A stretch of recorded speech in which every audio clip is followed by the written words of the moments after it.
Alors ben voilà la nouvelle version du projet Matrice, toujours en winning par 8 colonnes. Cette fois ce qui a changé, c'est qu'on a utilisé un matériau un peu moins résistif à l'intérieur. On n'a pas utilisé aussi une page pleine, mais vraiment on a collé sur les bandes papier électrode des bandes papier résistibles. Donc en colonne là, reliées aux sorties analogiques et à la masse par des résistances équivalentes. Et en ligne, même principe, une bande électrode sur une bande résistive reliée cette fois aux sorties digitales pour lesquelles on va appliquer du multiplexing pour appliquer une tension de 5 volts alternativement. Donc via l'Arduino.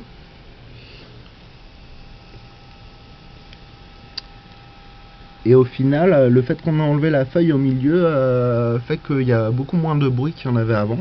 Même si là les feuilles sont pas touchées, même quand j'appuie un peu, on n'a pas beaucoup de bruit.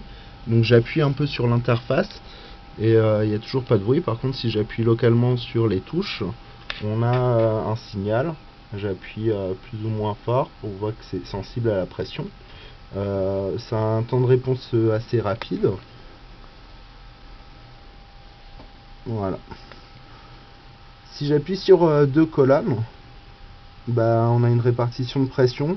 Elle n'est pas forcément équivalente, mais suivant peut-être comment on appuie. Suivant une ligne, ça marche bien. Suivant une colonne, c'est bizarre, ça marche moins bien.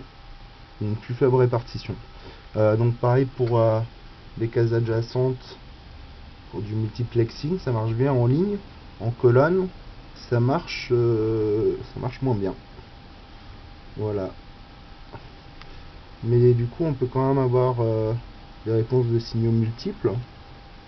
On peut aussi avoir une réponse à une actuation avec un support. Et on peut détecter des déplacements comme la thèse que je vous ai envoyée de Jan Hanlauf, où il fait ce genre d'essai.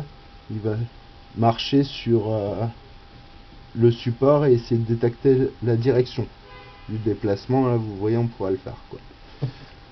Voilà. Et pour finir en musique, deux applications que j'ai faites. Là, il y a du MIDI, une octave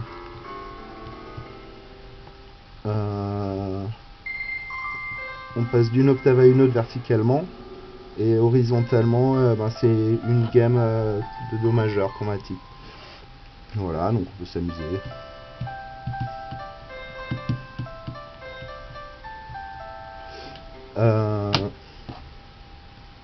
Ou un son plus signal. C'est un son qui est mélangé entre des sinusoïdes. La fréquence augmente ou diminue. La pression aussi augmente le volume sonore. Et vers là, on a plutôt des sons de phaser sur la même gamme de fréquences. Et là, on a un mélange entre les deux.